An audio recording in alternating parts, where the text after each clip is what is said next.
What's up guys, today we're going to be learning backside and frontside Pop Shuv-It. So we're going to start off with the backside Pop Shuv-It and the feet placement. So I put my foot, my front foot, as you can see here, just on the back part of the front bolts with my toes slightly hanging over.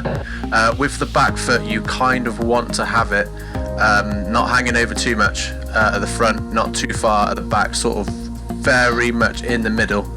With the ability for your toes to do all the work. Obviously you don't want to have it too far back, you don't have it too far forward, just sort of in the central pocket, as you can see there.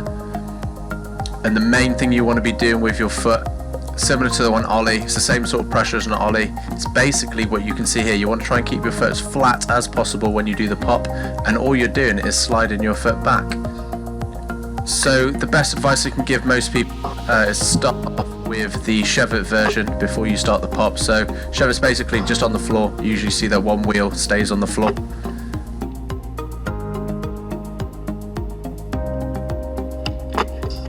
So that's the pop version. So the main thing you want to look out for is your front foot is going directly up whilst your back foot is sliding backwards. So it's all in a scoop motion, but you don't want to be doing it with your toes. You want to be kind of doing it with the balls of your feet. Here it is again in slow motion, and you can kind of see that the back foot sort of slides back as the front foot's just popping up. So a few mistakes that could be made whilst doing this is if you're leaning too far backwards. One thing you really don't want to do is scoop too much with your toes, because it will cause the board to flip like you see here.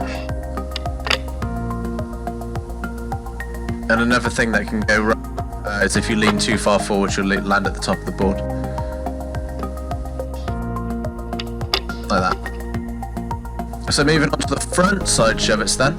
Similar sort of principle, but how I have my toes is very far hanging over. You can kind of feel all your toes hanging over the front of the board. And with the back foot, you kind of want to have it central. Basically here I'm wiggling my little toe and I can feel my little toe kind of hanging over, but that's the only thing that's hanging over. And the motion of this, as you see in slow motion, you're lifting your front foot straight up whilst you're pushing your back foot forwards.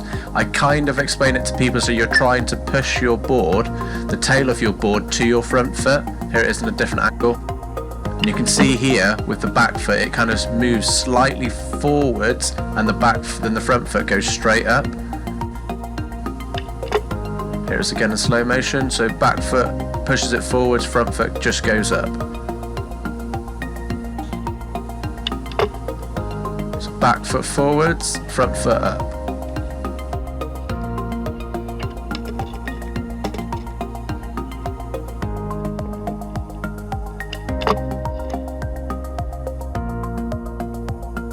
There isn't much that can go wrong with a front side. You're either going to land sort of too far forwards, and that's usually caused by jumping forwards as well, or not turning the board as much. The natural progression after learning tricks is taking them, it's the same fundamentals in every stance. So you've got an ollie one, a switch front side, fakey pop, Shuv-It, and then take them a little bit further with the 360 and the big spins as well. And there we go.